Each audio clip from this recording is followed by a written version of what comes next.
Assalamualaikum warahmatullahi taala wabarakatuh. Seterusnya untuk kali ini saya akan berkongsi topik yang ke-6 berkaitan dengan negotiation skills ataupun kita panggil juga sebagai kemahiran dalam melakukan rundingan.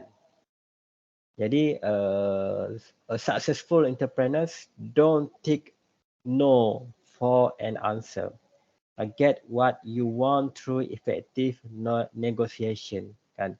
Seseorang usahawan yang berjaya uh, jangan katakan tidak sebagai jawapannya. Get what you want through effective negotiation. Dapatkan apa yang kita mahu, dapatkan apa yang dimahukan itu melalui satu rundingan yang efektif. Jadi negotiation skill ni, kemahiran rundingan ni amat penting dalam memastikan cita-cita yang kita hendak tu dapat dicapai dengan sebaik mungkin. Sebab itu perlunya rundingan. Proceeds before reaching an agreement, ada beberapa perkara yang perlu kita tahu sebelum pergi kepada agreement, yang mana mungkin agreement itu berjaya ataupun tidak berjaya. Yang pertama, intent. Intent itu lebih kepada niat kita untuk melakukan negosiasi. Dan sebelum pergi kepada MOU, dan seterusnya pergi kepada MOA. MOU ini adalah stand kepada Memorandum of Understanding ataupun kita panggil juga sebagai Memorandum Persefahaman. Dan seterusnya pergi kepada yang seterusnya iaitu Memorandum of Agreement. Jadi tujuan negosiasi adalah untuk memastikan berlakunya adalah win-win situation, situasi menang dan menang. Maksudnya kita mendapat manfaat dan orang yang menawarkan kepada kita peluang tersebut juga mendapat manfaat dan tidak berlaku sebarang kerugian di antara kedua-dua belah pihak dan kedua-dua belah pihak mendapat manfaat masing-masing. Jadi itu sebab pentingnya negosiasi supaya peluang yang datang depan mata kita dapat dicapai dengan sebaik mungkin. Importance of negotiation skills. The strength of your agreement, understanding and relationship can make the difference between success and failure. Jadi kekuatan perjanjian, persefahaman dan hubungan akan mempengaruhi bagaimana perjanjian tersebut berjaya ataupun gagal. Sebab itu pentingnya kita memiliki satu kemahiran negosiasi supaya peluang yang berada di depan mata dapat dinegosiasi dengan baik dan dapat dilaksanakan dengan sebaik mungkin. Weak agreement always break down. They bring nagging, dissatisfaction and aggravation into your business and personal life. Perjanjian yang lemah akan menyebabkan negosiasi ini gagal. Jadi apabila negosiasi ini gagal, berlaku disebabkan ketidakpuasan hati di antara kedua belah pihak. Jadi sebab itu pentingnya rundingan bagi memastikan berlakunya win-win situation, kedua-dua belah pihak satisfied, berasa puas hati apa yang dimeterai dalam memorandum tersebut. Jadi kita perlu memiliki kekuatan dalam rundingan bagi memastikan setiap rundingan yang dicapai itu semuanya pihak setuju dan berpuas hati. Strong agreement helps you reach and exceed your own objective while bringing mutual satisfaction to all parties. Macam saya katakan tadi, pentingnya rundingan, pentingnya kemahiran rundingan ini adalah untuk memastikan cita-cita kita tercapai dan objektif kita tercapai dan akan membawa kepada kedua-dua belah pihak berasa puas hati. Jadi itu pentingnya rundingan. Jika tidak berlaku sebarang rundingan, mungkin akan berlaku kerugian di antara kedua belah pihak. Antara kerugiannya adalah mungkin cita-cita yang kita hendak, mungkin peluang-peluang yang sepatutnya kita dapat, disebabkan kita weak dalam agreement, kita tak dapat peluang tersebut dan pada masa sama kita tak berjaya capai cita-cita kita.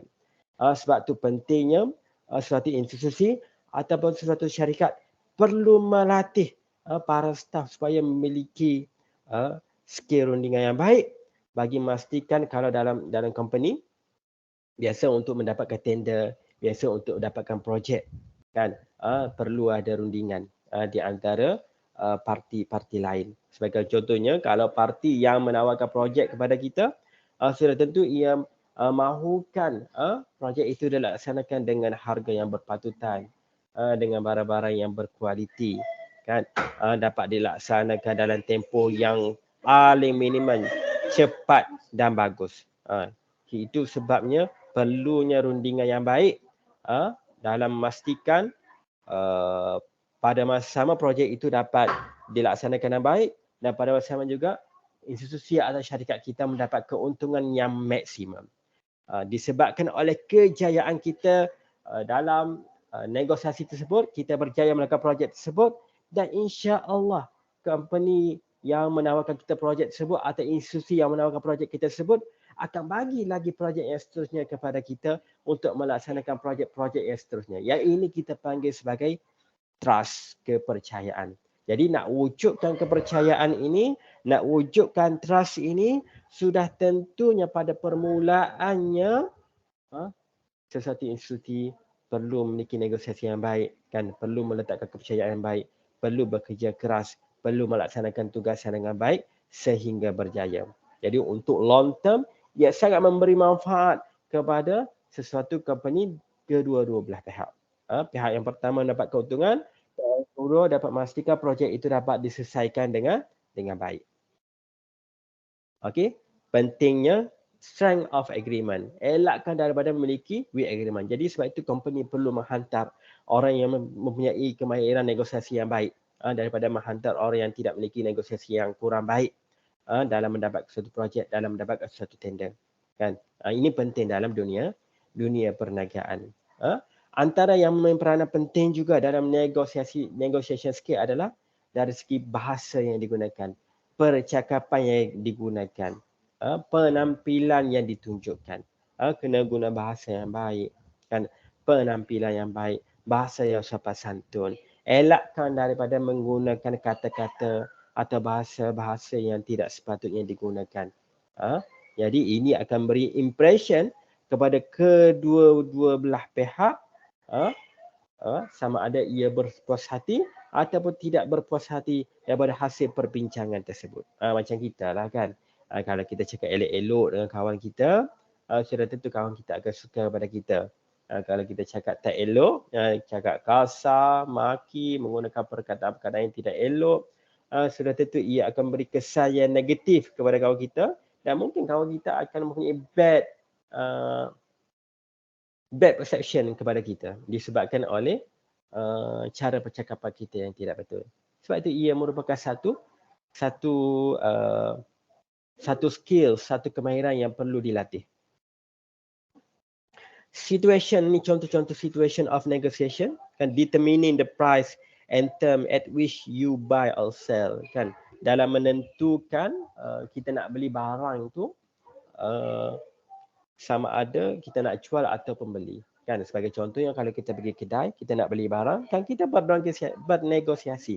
Kalau barang itu mahal tapi kita nak barang itu, kan, kita minta kurang pada tuan kedai, kan, kita minta dengan harga yang berpatutan, kan, itu kita panggil sebagai negosiasi sehingga berlakunya persetujuan di antara kedua-dua belah pihak, kan.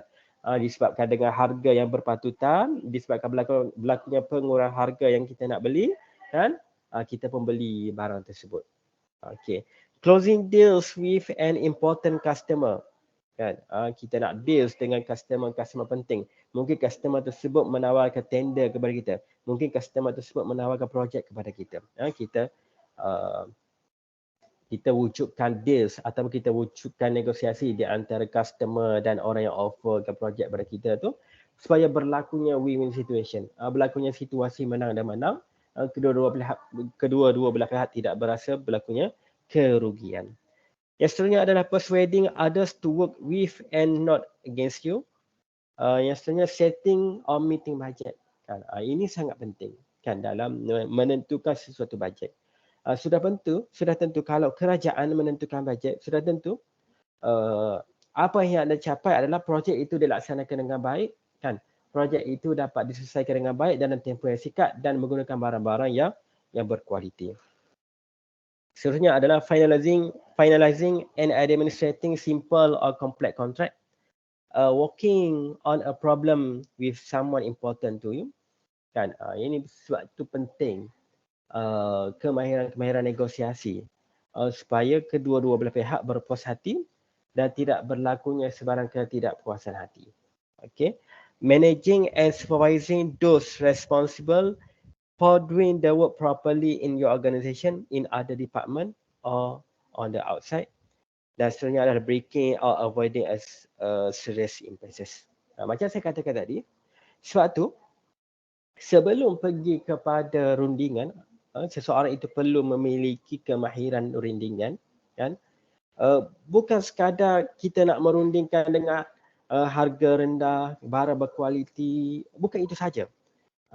Tetapi cara percakapan, sikap kita, kan, bahasa yang digunakan itu juga memainkan peranan penting dalam memastikan proses negosiasi itu berlaku secara lancar dan akan menyebabkan kedua-dua belah pihak berasa senang hati dengan proses negosiasi.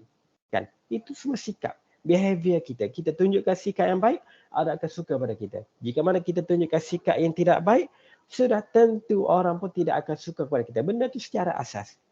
Jadi benda ini perlu ada kemahiran dan perlu belajar dari masa ke semasa. Okay, negotiation success factor. Know your own fact and the other party in advance. Sebelum kita pergi nak buat negosiasi itu, kita perlu study dulu. Kan, kita nak bernegosiasi dengan siapa? Kan, kita perlu study dulu kawan yang kita nak bernegosiasi, supaya kita tahu apa yang dikehendaki oleh institusi tersebut, apa yang dikehendaki oleh orang tersebut. Maksudnya kita kena ada pengetahuan dan knowledge dah. Project your confidence visibly. Use any hidden leverage. Understand and use your power base. Kita kena faham, kan? Do not enter into negotiation until you got all the fact verified, kan? Pastikan apa yang kita mahu, kan, dalam negosiasi tersebut, kita kena verify betul-betul. Ini kita bernegosiasi, tapi disebabkan oleh negosiasi kita, company kita mendapat kerugian. Itu tak betul, kan? Kita bernegosiasi dalam keadaan situasi menang dan menang. Company kita dapat manfaat dan pada masa sama orang yang menawarkan sesuatu kepada kita pun mendapat manfaat. Maksudnya tidak berlaku sebarang kerugian dan semua berpuas hati dan semua pun bersetuju. Always think long-term relationship. Sebab tu saya bagi tahu, apabila kita bernegosiasi, gunakan bahasa yang baik-baik, kan? Gunakan perkataan yang baik-baik sebab kita nak memelihara hubungan ini dalam jangka masa yang panjang. Jika berlaku ketidakpuasan hati, berlaku pergaduhan, sudah tentu hubungan ini tidak akan berpanjangan. Jadi untuk next time apabila kita nak bernegosiasi lain, akan wujudnya sebarang permasalahan nanti. Seterusnya adalah do not dictate your terms and communicate, dan akhir sekali macam saya dah berulang kali bagi tahu adalah win-win strategy, kan? Mestilah kena wujudkan win-win. Semuanya mendapat manfaat, semuanya mesti berpuas hati, semuanya keputusan yang dibuat adalah yang memberi manfaat di antara kedua-dua belah pihak. Itu pentingnya negosiasi. Dan kalau kita bernegosiasi wujudnya sebarang penipuan sehingga memberi kerugian kepada satu belah pihak, kan, negosiasi sebegini perlu dielakkan. Sudah tentu ia akan memberi kesan jangka panjang. Sebagai contohnya, tidak wujudnya lagi relationship di antara kedua-dua belah pihak sebab berlakunya penipuan, penganiayaan atau eksploitasi. Jadi saya rasa itu saja berkaitan dengan negotiation skills. Pentingnya dalam sebuah institusi atau company memiliki kemahiran negosiasi supaya cita-cita kita untuk mendapatkan peluang yang lebih banyak akan lebih berjaya. Jika mana kita tidak memiliki negosiasi ataupun kemahiran negosiasi yang baik, kemungkinan peluang-peluang yang datang kepada kita dilepaskan begitu saja. Jadi itu saja. Terima kasih. Assalamualaikum.